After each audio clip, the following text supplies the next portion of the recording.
Pag-uusapan natin sa salita ni Kristo. It's new and morning. Ito ay lagi bago. May wisdom na hatid. Tayo ay matuto. Pag-isip sa umaga, ikaw ang laging hanap. Pagmulat ng mata, cellphone na hilap. Alas 6 na, devotion na naman. Pwede kang mag-comment doon sa comments box. Kung may prayer request, type mo na agad. May idea ka ba that will get us inspired? Huwag nang mahiya, share mo na to the max. Pag-isip sa umaga, ikaw ang laging hanap. Pagmulat ng mata, cellphone na hilap. Alas 6 na, devotion na naman. Kung ikaw ay sharer, God bless you kapatid. Ayos na ayos yan, more people will be reached. Tandaan po natin, laging isa-isip. The gospel must be preached to the ends of the earth. Pag-isip sa umaga, ikaw ang laging hanap. Pagmulat ng mata, cellphone na hilap. Alas 6 na, alas 6 na, devotion na naman. Pag-isip sa umaga, ikaw ang laging hanap. Pagmulat ng mata, cellphone na hilap. Alas 6 na, alas 6 na, devotion na naman. Alas 6 na, alas 6 na, devotion na naman.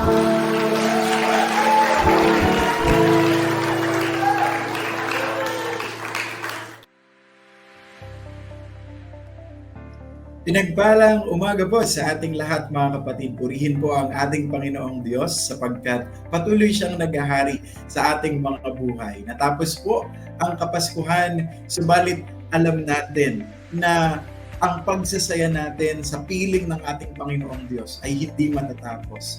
Bagaman ito po ay recorded, mga kapatid, ito po ay ni-record namin bago pa magpasko. Sa kadahilanan po na ngayon ay maaga po kaming aalis papuntang Santa Maria upang ipagdiwang po ang anniversary po ng Church of Christ sa dako po ng Santa Maria. Purihin ang Panginoong Diyos sapagkat sa 2 taon, inalalayan niya, ginabayan niya, patuloy niyang pinagpapala ang Santa Maria Church of Christ. Katuwang nila ang Talon Church of Christ at alam ko po na ang pagmamahal sa iglesyang ito ay hindi masukat sapagkat ang Panginoong Diyos ay kasama po nila. Kaya huwag po kayong magtaka mga kapatid kung hindi po namin mabasa ang inyong mga komento sapagkat hindi po kami presente talaga o live na nagsasalita ngayon. Siguro malamang sa ngayon ay kami ay bumabiyahe papunta po ng Santa Maria. At ang dalangin niyo po ay napakahalaga upang kami po ay lubos na pag-ingatan ng ating Panginoong Diyos. Isang mapagpalang umaga po sa iyo na dito. Mapagpalang umaga po, Pastor Mark, at sa atin pong mga nanonood. At katulad ng sabi ni Pastor Mark, bagaman po hindi kami ngayong oras na ito sasalita sa inyong harapan, kami po ay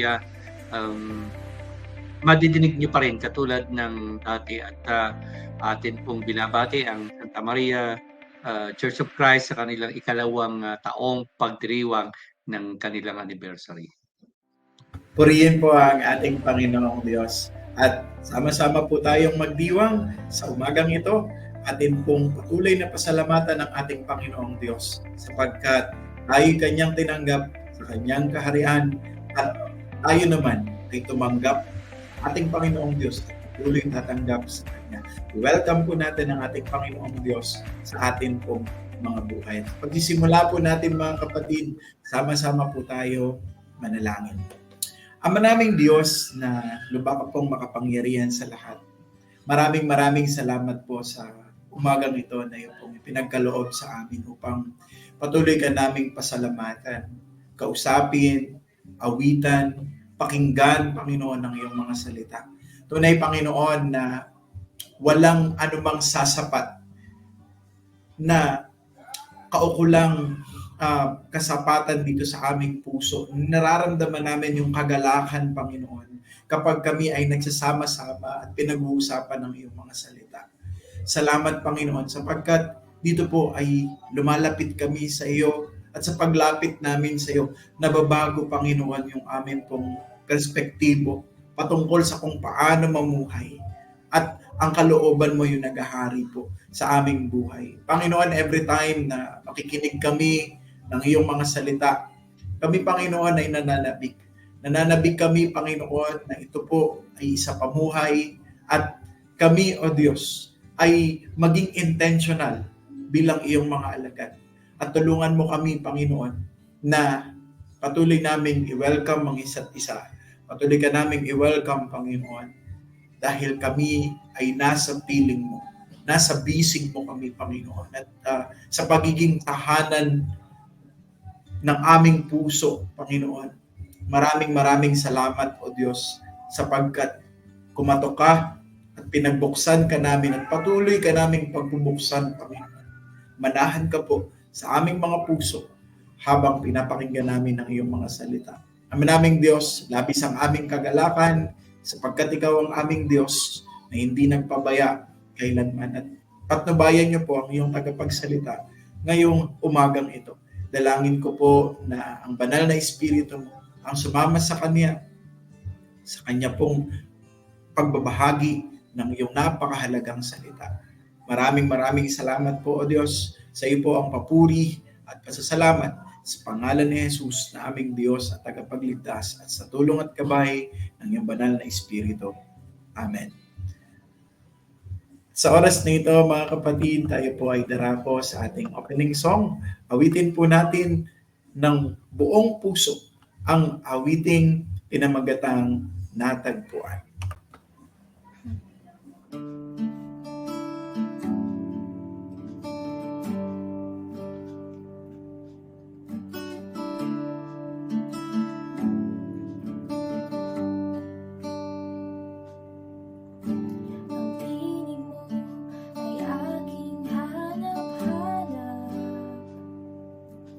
Sa gitna ng bawat takot at paghihirap,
Purihin po ang ating Panginoong Diyos. Maraming salamat po sa mag-asawang Brother Edmer and Sister Camille Ambat. Sa oras po nito, pakinggan po natin ang mensahe ng ating Panginoong Diyos. Noong Lito. Maraming salamat po, Pastor, at maraming salamat, Sister Camille, Brother Edmer, sapagkat katulad ng awiting nadinig natin, natagpuan natin yung tahanan na kung saan tayo ay welcome. At hindi lamang tayo welcome na minsan, na dalawang ulit, kundi not once, not twice, but 3 times na tayo ay winelcome. Yan po, nakikita natin yung ating title ng ating pag-aaral ngayong umaga. Pangatlo, sapagkat nung linggo tayo winelcome, kahapon, Lunes, ay tayo welcome ulit at ngayong umaga, welcome pa rin tayo. At doon sa mga darating na mga araw, welcome pa rin tayo doon sa ating tahanan. Kaya bakit ba tatlong welcome home ito? Kasi po tayo ay merong tatlong tahanan na mararanasan sa buhay natin. Ang una, kapag tayo pinanganak, yung physical na kapanganakan natin, tayo ay i-welcome ng ating biological family. At masayang-masaya sila sa pag-welcome sa atin. Yung pangalawa, kapag tayo pinanganak na maguli, kapag tinanggap natin ang Panginoon, i-welcome naman tayo ng ating physical, nung ating spiritual family. Yan yung church. So bawat pinapanganak na maguli at tumatanggap sa ating Panginoon, ito po'y wine-welcome ng church at tayo tuwang-tuwa dun sa mga tao na nagpapasya na tanggapin ang ating Panginoon at nagiging kabilang sila dun sa ating spiritual family. At pagbabalik ng ating Panginoon, ito yung ating hinihintay. Yung eternal home, yung pinag-aralan natin nung nakaraang linggo. Tayo ay i-welcome noong creator, nung head ng ating eternal home, yung eternal family na nasa langit. At tayo ay welcome na welcome doon as long as tinanggap natin yung pinanganak na ipinagdiwang natin ngayong Kapaskuhang ito. So, alam po natin, wala tayong control doon sa ating physical na kapanganakan. Ang isang bata, wala siyang magagawa doon sa date, doon sa kung anong kanyang gender at marami pang mga bagay. Tanging ang Panginoon ang siyang may control dito. Pero yung ating spiritual na kapanganakan, yan po ay choice natin. Tayo ang nagpapasya kung tatanggapin ba natin o hindi yung ating Panginoon. At yung pangatlong home, nakadepende kung tinanggap ba natin o hindi ang Panginoon samantalang tayo nandito sa lupa. At yan pong bagay na yan ay titingnan natin ng mas detalyado sa mga susunod na pag-uusapan natin. So ang una, yung physical birth. Sabi po sa mga awit 139, 13 to 14, ang Diyos ang lumikha sa atin. Kaya nga po sabi natin, wala tayong control doon sa ating physical na kapanganakan sapagkat ang Panginoon ang siyang humugis sa atin nung tayo nasa sinapupunan pa ng ating ina. Bago pa man yung mga magulang natin ay naging mag-asawa, bago pa tayo panganak, alam na ng Panginoon kung anong magiging hitsura natin, kung papaano ang magiging kalalagayan natin. At ang sabi po dito, pinupuri natin ang Panginoon dahil doon sa kahanga-hanga at kagilagilalas na pagkakalikha sa atin ng Panginoon sapagkat nalalaman natin yung gawa ng Panginoon ay talagang kahanga-hanga. Napaka malaking wonder yung pagkabuo ng tao doon sa sinapupunan ng isang nanay. At ang sabi po diyan, ito ay lahat ay dahil doon sa kamanghamanghang gawa ng ating Panginoon. At yun yung ating physical birth. At pagka tayo pinanganak, wine-welcome tayo ng ating family. Tuwan-tuwa yung mga magulang. At doon po sa ating main text, yung nandun sa Lucas 2:6-7, ang ipinanganak po diyan ay yung ating Panginoong Kristo.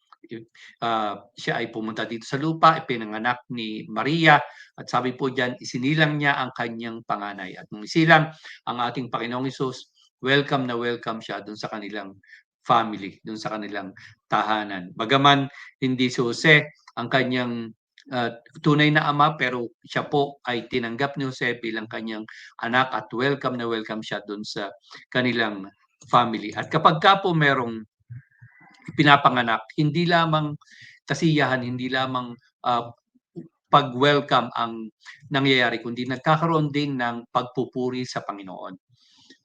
Napakalaking pagpapala sa mag-asawa yung magkaroon ng anak. At ito'y sapat na dahilan para purihin ang ating Panginoon. Yan po yung nangyari doon sa Genesis chapter 29 verse 35. Ito po ay doon sa panahon na si Jacob at si Leah ay nagkaanak. Ang naging anak nila dito ay si Judah. At sabi po roon, ang pangalan ni Judah ay nangangahulugan ng pagpupuri. At ito'y pagpupuri sa Panginoon. Kaya every time na mayroong ipapanganak na sanggol, ito po isang panahon ng pagpupuri sa Panginoon. Sapat na kadahilanan para ating purihin ang Panginoon. At ang sarap magpuri sa Panginoon kapag may nadadagdag sa pamilya na welcome sa atin yung ganitong klase ng karagdagan sa pamilya. At hindi lamang pagpupuri, kundi ito po ay nagbibigay din ng kasiyahan. Katulad ng pinagdiriwang nitong Kapaskuhan, yung ating pinagdiwang, yung kapanganakan ng Panginoon, sinabi po natin na nandoon yung kagalakan. At ang sabi dito sa Lucas 1:57-58, labis na pagpapala ng Panginoon at nakigalak sila sa Kanya. Ito ay nangyari nung ipanganak ni Elizabeth si John the Baptist. So, yung pagkapanganak ni John the Baptist, ito po ay isang hiwaga rin sapagkat si Elizabeth ay hindi na nandoon sa tamang edad para manganak. Matanda na po siya. Pero dahil sa kalooban ng Panginoon, ipinanganak si John the Baptist. At nung ipanganak siya, hindi lamang yung mag-asawa ni Zacarias at saka ni Elizabeth ang nagdiwang, kundi pati yung kanilang mga kamag-anak, pati yung kanilang mga kapitbahay, masayang-masaya sila. At ganyan po tayo.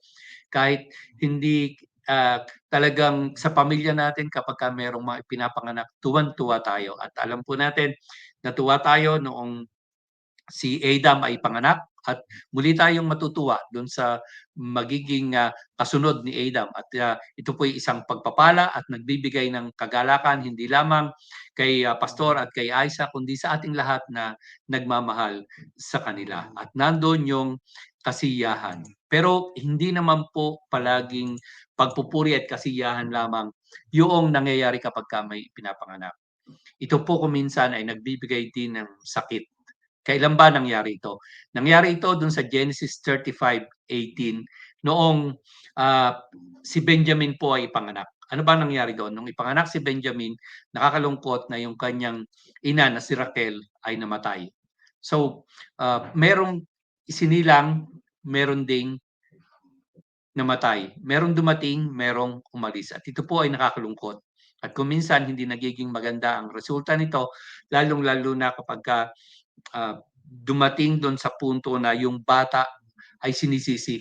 At ito po ay alam natin nangyayari. Kung minsan kapag yung nanay ay namatay sa doon sa kanyang kapanganakan, kung kailan ipinanganak yung kanyang anak, kung minsan yung bata sinisisi dahil doon sa pagkamatay ng mga magulang. Pero hindi naman po ito nangyari doon sa kay Benjamin, kundi siya ay winelcome pa rin at siya ay naging pagpapala doon sa kanilang magkakapatid at sa kanilang tatay. Mahal na mahal siya nung kanyang tatay at nung kanyang mga kamag-anak. So, ganyan po yung ating physical birth. At napakaikli lamang ng panahon noong physical birth, kahit na nga po ito'y nagbibigay ng saya, ito'y nagbibigay ng kaluguran sa bawat isa sa atin.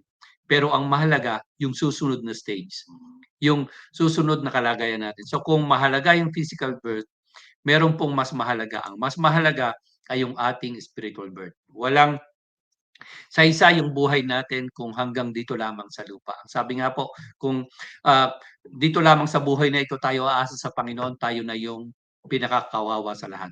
Kasi hindi naman dito dapat matatapos ang buhay natin sa lupa. Merong mas mahalaga at ito yung ating spiritual birth. At katulad ng physical birth na ito ay kontrolado ng ating Panginoon, ganun din yung ating spiritual birth. Ano ba ang sabi doon sa Romans 8:29? Ang sabi po diyan, sapagkat sa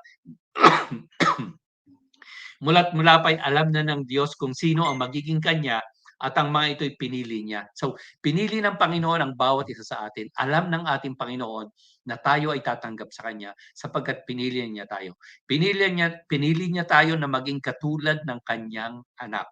So, kaya nga po tayo merong sinasabi, may word na Christ-like, na kapag tayo ay pinanganak na maguli, kapag tayo ay nagkaroon ng spiritual birth, tayo ay nagiging katulad ng anak ng Diyos. Bakit? Sapagkat ating ibinibihis ang ating Panginoon. Kaya ang nakikita na sa atin, kapag tayo pinanganak doon sa ating spiritual birth, ay hindi na tayo kundi yung ating Panginoong Kristo. At ano nangyayari doon sa mga ipinapanganak na maguli, doon sa nagkakaroon ng spiritual birth? Ang sabi po sa Acts 2:47, araw-araw ay dinaragdag sa kanila ng Panginoon ang mga taong kanyang inililigtas. So yung spiritual birth ay kaligtasan. Kaligtasan mula sa ikalawang kamatayan, kaligtasan sapagkat nagkaroon ng kapatawaran sa kasalanan, at ang bawat isa sa atin ay dinadagdag ng Panginoon doon sa ating spiritual family. Wine-welcome tayo ng ating spiritual family sapagkat tayo idinadagdag ng Panginoon doon sa kanyang iglesia, doon sa church, na kung saan ang bawat isa sa atin ay kabilang. Pero hindi naman yon basta gano'n na lamang. Meron pong requirement para tayo ay makabilang doon sa spiritual family ng ating Panginoon. Anong requirement? Ang sabi sa John 17:3, kinakailangang makilala ng mga tao na ikaw lang ang tunay na Diyos at makilala rin natin ang ating Panginoon na sinugo niya. So, paano tayo makakabilang doon sa spiritual family ng Panginoon? Kailangang makilala natin yung tunay na Diyos. Hindi kung sino-sino ang makikilala natin. Kahit sinong kilalang taong kilala natin, kung hindi natin kilala yung tunay na Diyos at hindi natin kinikilala yung kanyang isinugo, yung dahilan kung bakit merong pagdiriwang ng Pasko, baliwala po yun. Hindi tayo kabilang doon sa kanyang spiritual family. Pero kapag ating kinilala yung tunay na Diyos, tayo'y kabilang doon sa kanyang spiritual family. Anong ibig sabihin nito? Ang ibig sabihin nito ay kailangan tayong ipanganak na maguli. Yan po yung sabi doon sa John 3:3. Ang sabi roon, pagkatapos nating makilala yung tunay na Diyos, kailangan tanggapin natin siya, at yung pagtanggap natin sa Kanya ay sa pamamagitan ng pagkapanganak na muli natin. Kaya nga po yan yung ikalawang kapanganakan natin. Yan yung ikalawang tahanan natin. Winelcome tayo ng ating biological family, nung tayo panganak physically, at nung tayo panganak na maguli, winelcome naman tayo ng ating spiritual family. At yan yung kalalagayan natin, at yan ang requirement. Kilalanin yung Diyos na tunay at tanggapin siya sa ating mga buhay para tayo ay ipanganak na maguli. At anong nangyayari pag ginawa natin yon? Katulad ng ating physical birth, meron ding celebrate, merong kagalakan. At hindi lamang mga tao, hindi lamang yung mga magulang natin, hindi lamang yung mga kamag-anak natin ang nagagalak, kundi ang sabi po sa Lucas 15:10, pati yung mga anghel sa langit nagagalak kapag merong kaluluwa na tumatalikod sa kasalanan. Kapag tumalikod sa kasalanan ng isang tao, siya ay wine-welcome noong mga anghel, at tuwang-tuwa ang mga anghel sa pagsilang. Ganun po nangyari nung ipanganak ang ating Panginoon. Nagdiwang ang mga anghel. At ganun din kapag ang isang tao ay tumalikod sa kasalanan, kinilala yung tunay na Diyos, ang mga anghel ay nagagalak. At tayo po ay tuwang-tuwa kapag merong mga tao, may mga kaluluwa na tumatanggap sa ating Panginoon. Pero katulad nung physical birth, hindi naman po puro kasiyahan kapag tinanggap natin ang ating Panginoon. Meron ding suffering. Bakit? Ano ba ang sabi sa Philippians 1:29? Ang sabi po sa Philippians 1:29, sapagkat sa inyo ipinagkaloob alang-alang kay Kristo, hindi lamang upang manampalataya sa Kanya, kundi upang magtiis din naman alang-alang sa Kanya. Meron po tayong mga dapat tiisin. Pinanganak tayo physically, meron tayong mga titiisin. Pinanganak tayo spiritually, meron din tayong titiisin. At itong pagtitiis na ito, yung mga problema dumarating sa atin, yung mga pagsubok, yung mga pang-uusig sa atin nung mga hindi umiibig sa ating Panginoon, yan po'y mararanasan natin kapag tayo ay kabilang doon sa kanyang spiritual family.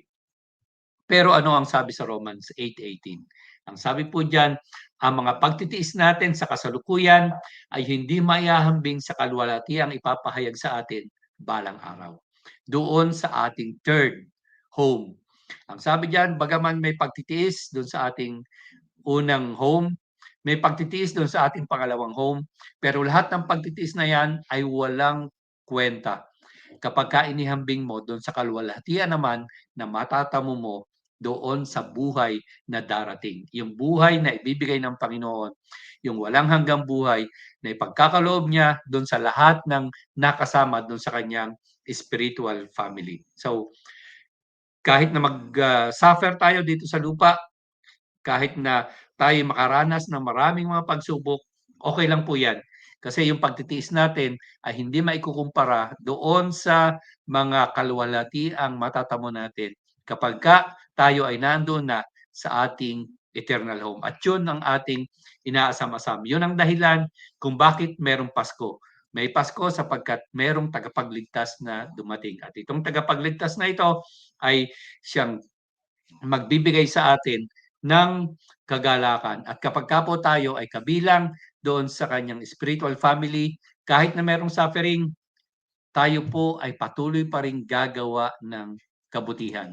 Consistent tayo sa paggawa ng kabutihan sapagkat ang sabi po doon sa Ephesians 2:10, kung ano tayo ngayon ay gawa ng Diyos at sa pakikipag-isa natin kay Kristo Jesus, nilikha niya tayo para sa mabubuting gawa. So nilikha tayo ng Panginoon para sa mabuting gawa, kaya tayo ay nakakagawa ng mabuti dahil doon sa ating Panginoon. Hindi natin kaya na magpakabuti sa ating sarili lamang. Kailangan nating makabilang doon sa spiritual family ng Panginoon sapagkat kapag tayo nandun sa spiritual family ng ating Panginoon, ang Panginoon ang siyang tutulong sa atin para tayo ay makagawa ng mabuti sapagkat tayo na mga tumanggap sa ating Panginoon ay nilikha ng Diyos para sa mabubuting gawa. Hindi tayo nilikha ng Diyos para doon sa masamang gawain, kundi doon sa mabubuting gawa. Ang sabi po, doon sa bandang huli ng talata, ito'y inihanda niya nung una pa man upang gawin natin. So, bilang mga kasama doon sa spiritual family, hindi sapat na tayo welcome noong mga kabilang doon sa spiritual family. Ang kailangan, ipagpatuloy natin yung mabubuting gawa. Bakit? Sapagkat tayo po ay consistently love ng ating Panginoon. Walang makakapaghiwalay sa pag-ibig ng Panginoon sa atin. Kahit na kamatayan, kahit na kahirapan, kahit na kataas-taasan, kalalim-laliman, walang makakapaghiwalay sa atin sa pag-ibig ng Diyos. Kaya pag tayo po ay nandun sa spiritual family ng ating Panginoon, siguradong makakaranas tayo nung unlimited na pag-ibig.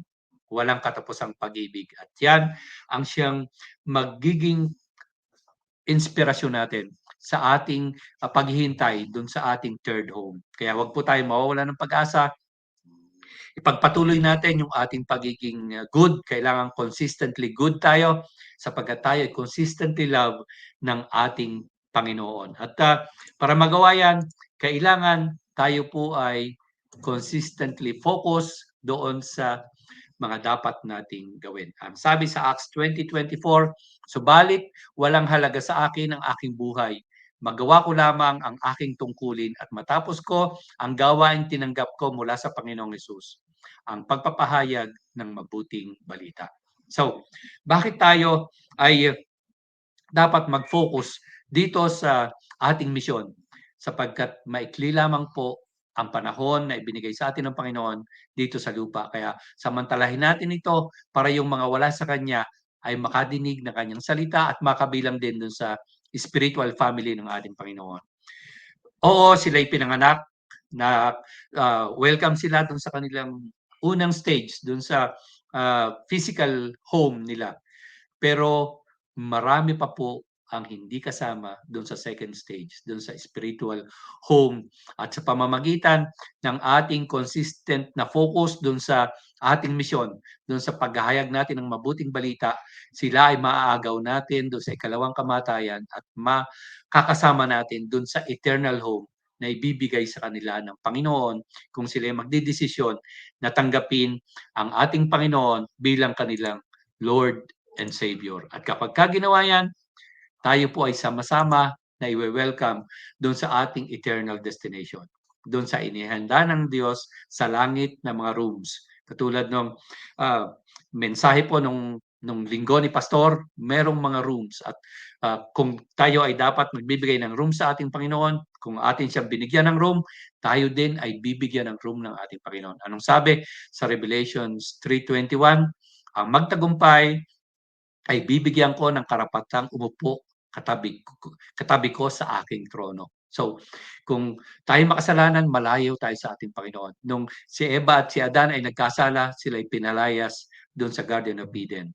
Pero kapag ka po tinanggap natin ang ating Panginoon, kapag ka dito sa lupa, tayo kabilang doon sa kanyang spiritual family, doon sa ating eternal destination, katabi tayo ng ating Panginoon doon sa kanyang trono. At ang pangako ng ating Panginoon ay mangyayari sapagkat siya ay tapat sa kanyang pangako. Ang sabi niya, kung paano siya katabi ng kanyang ama, ganun din tayo, katabi tayo niya. Kasama tayo ng ating Panginoon. Kung ngayon, ang nagkukonek sa atin at sa ating Panginoon ay yung ating spirito at yung kanyang spirito, pagdating doon sa langit, pagdating doon sa ating eternal home, ang sabi po diyan, kasama na natin siya, katabi natin siya.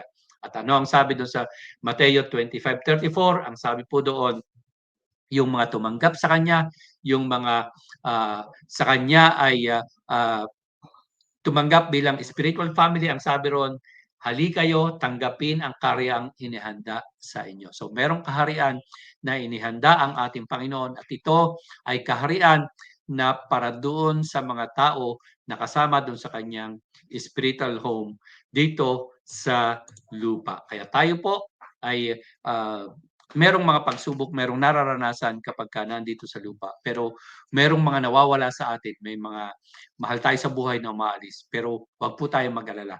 Kasi doon sa eternal home, ang sabi po roon, mababawi natin ang lahat. Kung ano man ang nawala sa atin, ito'y mababalik. Ano pong sabi sa Mateo 19:29? Kapag iniwan ni numan ang kanyang tahanan, ito po ang tinutukoy yung physical home natin dito sa lupa, yung mga tinitirahan natin, yung mga kapatid natin, yung asawa, yung anak, yan yung ating unang home na nag-welcome sa atin. Pag iniwan natin siya, tatanggap tayo, ang sabi diyan, ng sandaang ibayo. Sapagkat doon sa buhay na walang hanggan, kasama natin lahat ang tinubos ng ating Panginoon. Hindi lamang tayo, kundi lahat ng tinubos ng ating Panginoon. Kaya anong mangyayari? Ang mangyayari, tayo ay magiging at home forever. At doon po sa susunod na linggo, yung ating lesson, I am home. At pag nandun na tayo sa ating eternal home, meron tayong masasabi natin at sasabihin natin, I am home. At ito yung forever home natin. Ang sabi po sa mga awit 37:9, ang nagtitiwala kay Yahweh, mabubuhay, ligtas sa lupain at doon tatahan. So tayo ay mabubuhay magpakilanman, doon tayo tatahan sa eternal home natin, doon sa pangatlong home na kung saan tayo ay i-welcome ng ating Panginoon. Kaya bilang panghuli, ang sinabi po sa Revelation 21:3, narinig ko ang isang malakas na tinig mula sa trono. Tingnan ninyo ang tahanan ng Diyos. Ang tahanan ng Diyos ay nasa piling na ng mga tao. So tayo at ang Diyos ay magkasama na. Sabi, yung tahanan ng Diyos ay nasa piling na ng mga tao. Maninirahan siyang kasama nila. So tayo at ang Panginoon ay maninirahang magkakasama at sila ay magiging bayan niya. Diyos mismo ang makakapiling nila at siya ay magiging Diyos nila. So yan po yung kalalagayan natin doon sa ating eternal home. So okay, masaya tayo nung tayo welcome sa ating physical home. Masaya tayo nung tayo i-welcome ng mga kapatid natin sa ating spiritual home. Pero mas higit na magiging masaya tayo kapag ka nandun na tayo sa ating eternal home at tayo magiging at home forever. Kaya ngayong umaga, mga kapatid, sana po ating samantalahin ang pagkakataon. Kung hindi mo pa tinatanggap yung pag-welcome noong mga nandun sa spiritual home ng ating Panginoon, ito na yung panahon para tanggapin natin siya bilang ating Lord and Savior, at pag gano'n ang ating ginawa, makakasiguro tayo, we will be at home forever, kapiling, katabi, kasakasama ng ating Panginoon. So, Pastor, baka po meron kayong gustong idagdag. At home forever. Maraming salamat po, Nong Lito. Kanina nabanggit po ni Nong Lito yung joy na meron po kami ngayon. Actually, totoo po yun kapag merong parating na ina-expect tayo na baby, talagang nandun yung joy. Araw-araw ako sabik na sabik ako habang lumalaki yung tiyan ni Mrs. Nandun yung worry ko. Siyempre, nandun yung pag-aalala ko para sa aking mag-ina, sa aming pamilya. Pero alam ko na yung joy na pinapagkaloob ng Panginoong Diyos, hindi po yun nawawala. Ano po? At doon ko nararanasan yung buhay na binigay ng Panginoong Diyos sa akin. Which is, sabi nga ni Nino, meron tayong physical home. At sa physical home natin, meron tayong mga nararanasan, joy, sorrow, ano po. Pero lahat ng ito, ano po, merong plano ang ating Panginoong Diyos. Kaya nga, sa ating pagiging alagad din, ano po, yung spiritual home natin na tinatawag, katulad ng ating napag-aralan, meron ding gano'n, may joy at minsan meron ding sorrow. Ano po, kalakip nun yun para hubugin tayo. Ano po, hubugin tayo patungo sa eternal home po natin. Sa home forever natin, mga kapatid. At yun po ay kalooban ng ating Panginoong Diyos. Ano po, na yung tatlong napag-aralan natin ngayon na welcome home, napakahalaga na itatak natin sa isipan natin na plano ito ng ating Panginoong Diyos.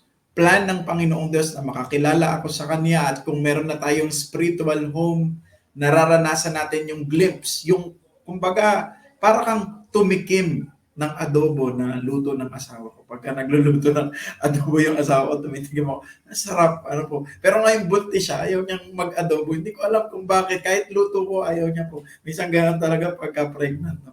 Pero pag tumitikim ako nun, natitikman ko na agad, kahit hindi pa lunch, ano po, sabik na akong mag-lunch. Ano po. Ganon din sa atin pong spiritual home.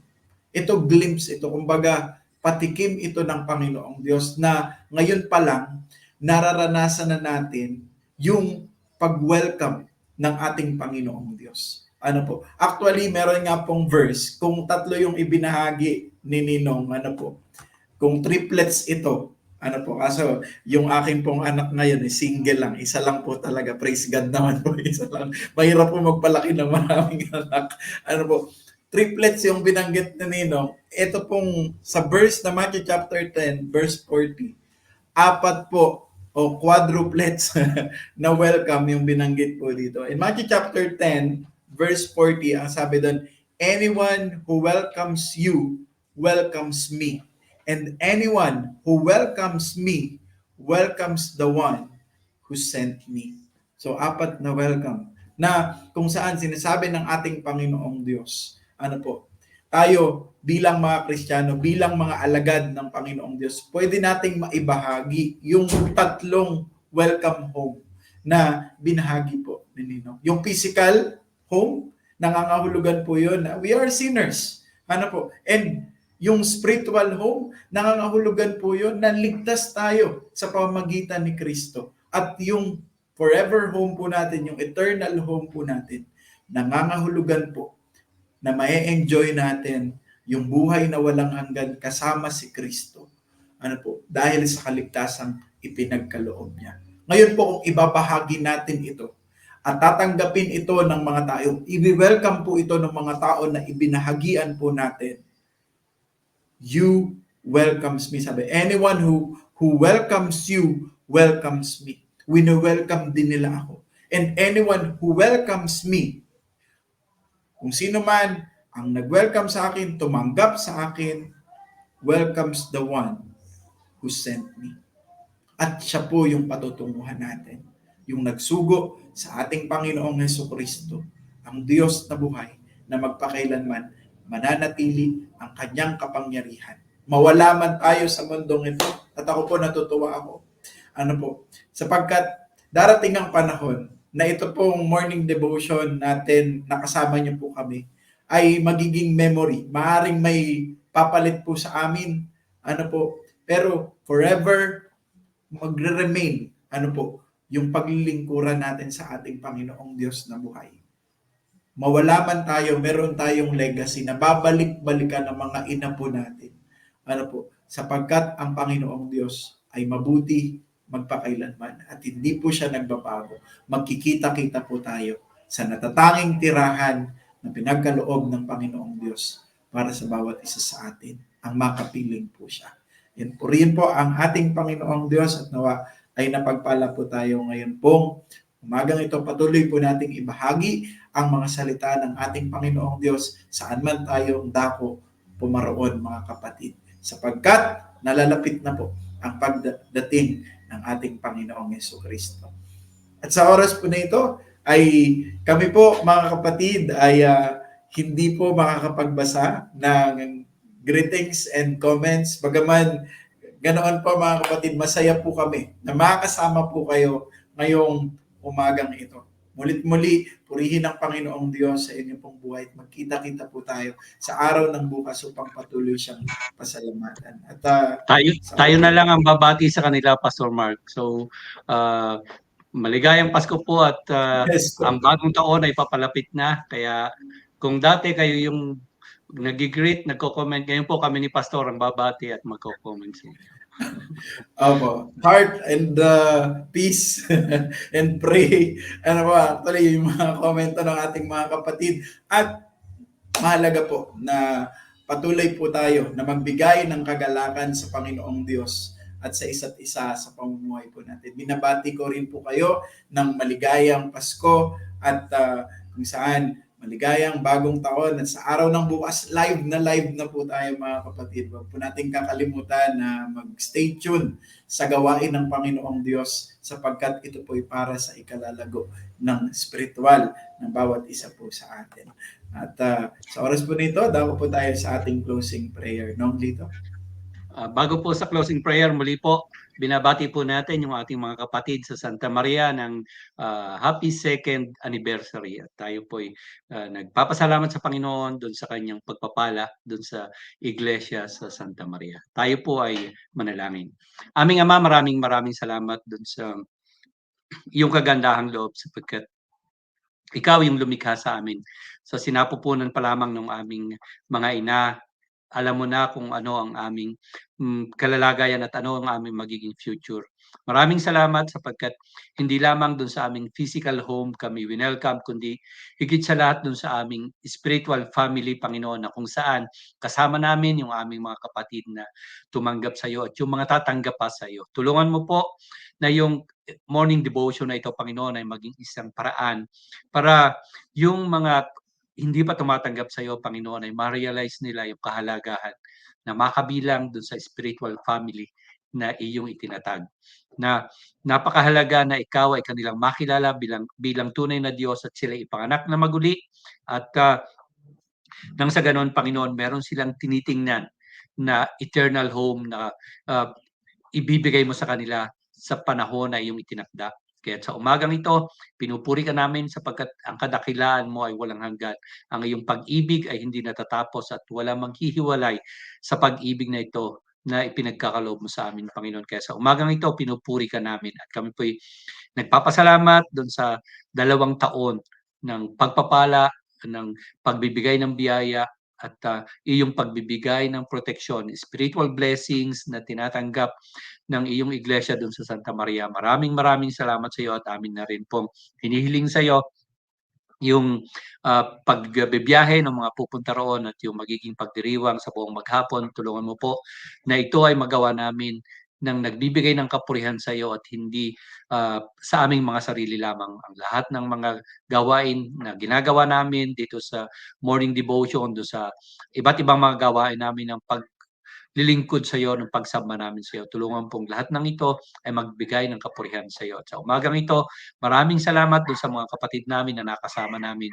Maraming salamat doon sa mga kapatid namin na nag-aral na kasama namin, Panginoon. Pagpalain mo po sila at ingatan at doon sa kanilang mga kahilingan, doon sa kanilang mga panalangin, mga prayer request, ipagkaloob mo ito, Panginoon. At sa yung lahat, mabalik ang kapurihan, ang kalwalatian, sapagkat lahat ng ito ay aming dalangin sa pangalan ni Jesus. Amen. Amen and amen po. Purihin po ang ating Panginoong Diyos. Tandaan po natin, mabuti ang ating Panginoong Diyos sa lahat ng oras, sa lahat ng panahon, mabuti po ang ating Panginoong Diyos. Salamat po, Nang Lito, and purihin po ang Panginoong Diyos. Magkita-kita po tayo sa araw ng bukas. Tandaan po natin, kapag alas 6 na, ay Devotion na! God bless po, mga kapatid. Pagising sa umaga, ikaw ang laging hanap. Pagmulat ng mata, cellphone inagilap. Alas 6 na, devotion na naman.